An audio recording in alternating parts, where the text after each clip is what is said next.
भैया साचे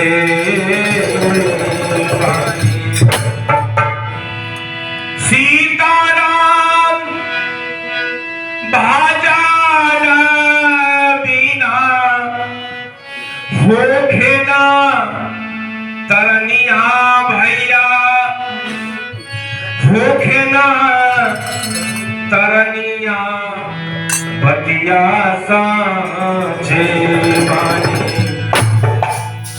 लिखल बानी वेद और पुराण बतिया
बड़ी कष्ट को झेलता जबरा गंदगी के अंदर जीव करता और फिर परमात्मा से प्रार्थना करता ठाकुर जी हे सरकार इस नरक से हमें उबारो, आप हमें नया स्थान दीजिए। ठाकुर जी कहे कि उस स्थान पे क्या करोगे? बोले स्थान आपका है तो सिर्फ आपका ही नाम लेंगे। एक्सीडेंट हो गया कि जब आप हमें यहाँ से मुक्त कीजिएगा तो हम जाकर के आपके नाम का कीर्तन करेंगे, आपका प्रचार करेंगे, आपका प्रसार करेंगे, आपके प्रेम में डूबे रहेंगे। माता के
जैसे ही पहुंचते हैं तुरंत आते ही झूठ बोलना शुरू कर देते हैं।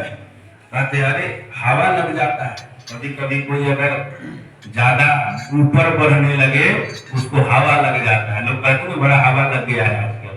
तो वही बात जीव को होता है।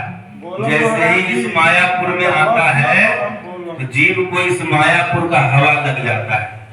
अब जब उसको हवा लग गया तो धीरे धीरे वो अपना पैतरा बदल लेता है। लेकिन जो ईश्वर का नियम है, जो जैसा कर्म करेगा उसको वैसा फल भोगना ही पड़ेगा। तनी मनी अगर बच गया तो आगे पीछे होना। देखिए, एक बार देवराज इंद्र के यहाँ एक यज्ञ हुआ और उस यज्ञ में एक ब्राह्मण को निमंत्रण दिया गया। उस ब्राह्मण का नाम था विश्वरूप और कहा गया कि सरकार हमारे यहाँ यज्ञ करवाइए। अब विश्वरूप गए यज्ञ करवाने। बड़ा ध्यान से सुनिएगा, बड़ा ज्ञान वाली कथा है और ये कथा जो है हम लोगों के बीच की कथा है।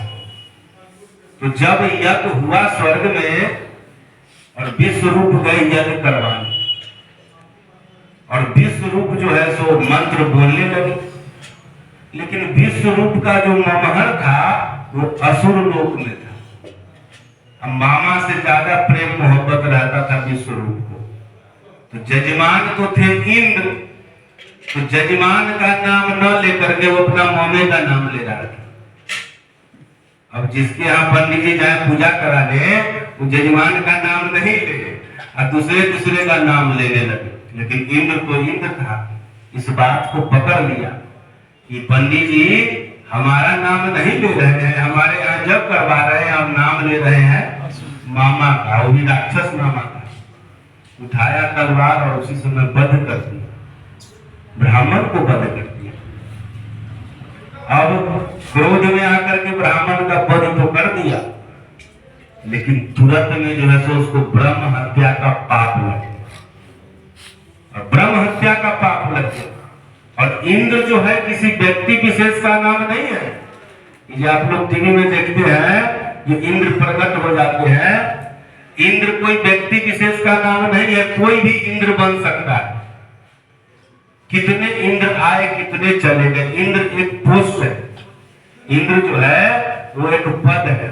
जैसे प्रधानमंत्री कितने आए कितने चले गए, मुख्यमंत्री कितने आए कितने चले गए, लेकिन हम लोग कहते हैं ना कि आज पीएम आने वाले, आज सीएम आने वाले, तो तत्काल पीएम आने वाले।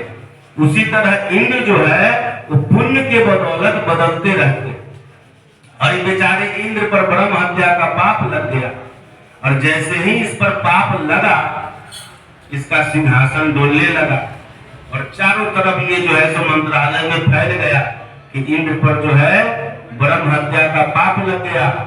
और जैसे ही पाप लगा, इसका पुण्य नष्ट होने लगा, इसका सिंहासन खिसकने लगा। इसको आभास हो गया कि हमारा गद्दी जो है अब जाने वाला है। तुरंत भागा गुरु जी के पास, कहा गुरु जी हमसे बहुत बड़ा अपराध हो गया है। बोले क्या अपराध हो गया?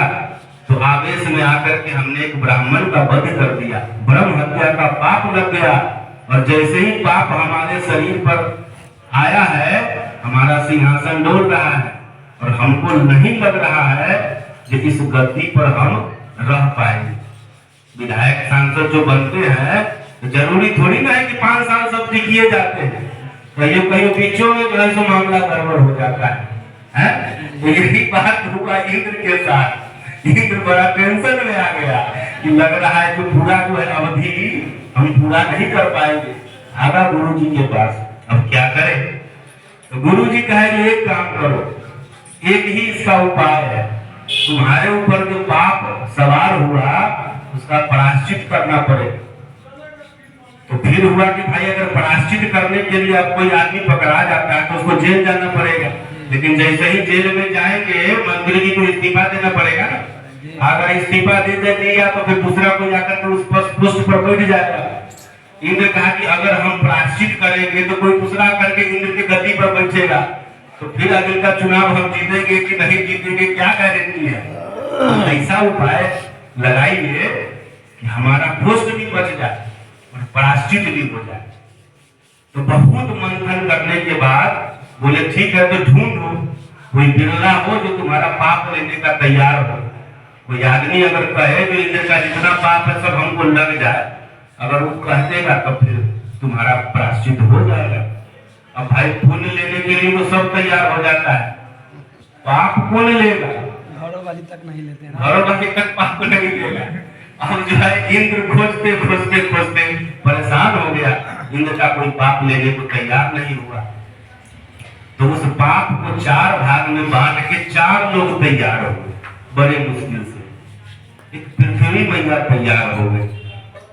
पृथ्वी मैया बोली कि हम तुम्हारा पाप तो ले लेंगे लेकिन एक ही चौथाई लेंगे, पूरा पाप हम भी नहीं झेल सकते। तो ठीक है, 1/4 आपको मिलेगा। एक पेड़ को पाप दे दिया। पेड़ कहा कि ठीक है, 1/4 अगर पृथ्वी ले रही है तो 1/4 पाप हम भी ले लेंगे। तो आधा अठन्नी तो बढ़ गया।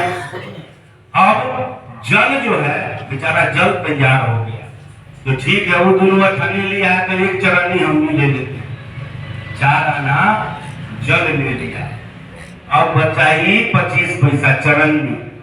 चरनी लेने के लिए कोई तैयार नहीं हो रहा। लास्ट में नारी, जो स्त्री हमारे घर में होती है, नारी लोग बोले जो ठीक है चरनी हम ले लेते हैं। तो वही जो नारी का मासिक धर्म है 5-6 दिन का, वो इंद्र का पाप है। जो वृक्ष के अंदर गोंद हो जाता है वो इंद्र का पाप है। जो जमीन ऊसर हो जाता है जिसमें फसल नहीं होता है वही इंद्र का पाप है। और जिस जल में फेन हो जाता है वो फेन ही इंद्र का पाप है।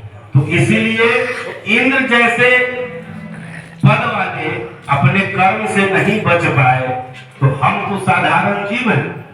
हम लोग जो दिन रात इधर उधर में लगे रहते हैं और सोचते हैं, जब बढ़िया काम करते हैं तो सोचते हैं ऊपर वाला देख रहे हैं, और खराब का काम में क्या नहीं देखते हो, उसमें देखते हैं।